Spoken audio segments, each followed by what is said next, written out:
நிறைவாழ்வு AG சபை வழங்கும் morning மன்னாவிற்கு உங்களை அன்போடு வரவேற்கிறோம்.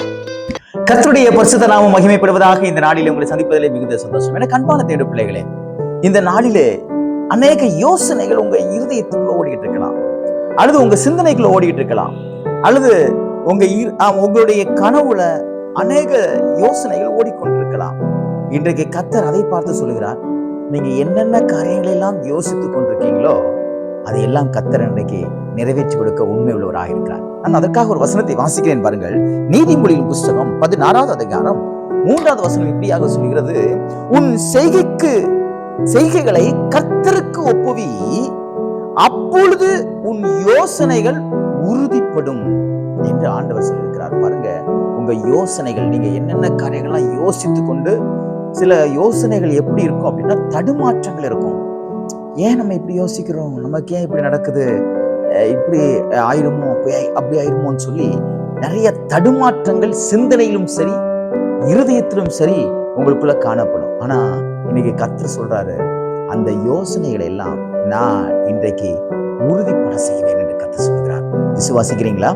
அது உங்க பிள்ளைகளுடைய காரியமா இருக்கலாம், எந்த ஒரு விஷயமா இருந்தாலும் சரி, உங்க வீட்டுடைய விஷயமா இருக்கலாம், உங்க எதிர்காலத்துக்குரிய பிளானா இருக்கலாம், எதுவா இருந்தாலும் கர்த்தர் சொல்றாரு, அது இன்றைக்கு உறுதிப்படும், அது இன்றைக்கு ஒரு தீர்வுக்கு வரும். எப்படி தெரியுமா வரும்? உங்களுடைய செய்கைகள் எல்லாம், அதாவது உங்க செயல்களை எல்லாம் நீங்க கர்த்தருடைய கரத்துல ஒப்புவிக்கணும். நீங்க என்னெல்லாம் செய்றீங்களோ அதை தேவனுக்கு பிரியமாய், ஆண்டவரே நீர் இதை செய்ய வேண்டும் என்று அவருடைய கரத்துல நீங்க ஒப்பு கொடுக்கும் பொழுது கர்த்தர் உங்களுடைய காரியங்களை எல்லாம் வாய்க்க செய்வார். விசுவாசிக்கிறீங்களா? நன்றாக புரிந்து கொள்ளுங்கள். அதாவது கோலியாத்துடைய மகன், அவன் என்ன செய்யறான்னா, யுத்தத்துக்காக புறப்பட்டு போகிறான். ஒரு ஆயுததாரியை கூப்பிட்டுட்டு அவன் யுத்தத்துக்காக புறப்பட்டு போகும்போது அவன் ஒரு அடையாளத்தை கேட்கிறான்.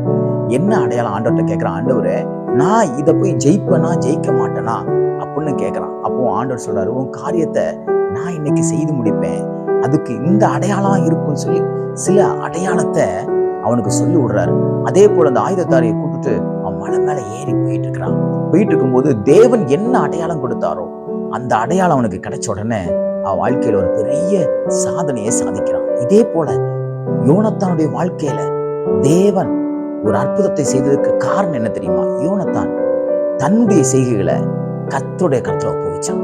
நீங்கள் இன்னைக்கு என்ன காரியமா இருந்தாலும் அதை கர்த்தருடைய கரத்துல ஒப்புவீங்க. நான் சொல்லுகிறேன், கர்த்தர் இந்த நாளிலே நீங்கள் என்னெல்லாம் தீர்மானம் எடுத்திருக்கிறீர்களோ அந்த தீர்மானத்தை எல்லாம் கர்த்தர் வாய்க்க பண்ணுவாராக. இந்த நாள் ஒரு ஜெயத்தின் நாளாய், எல்லாவற்றையும் பெற்றுக்கொள்கிற நாளாய், உங்களுடைய யோசனைகள் நிறைவேறுகிற நாளாய் தேவன் மாற்றி கொடுப்பாராக. God bless you.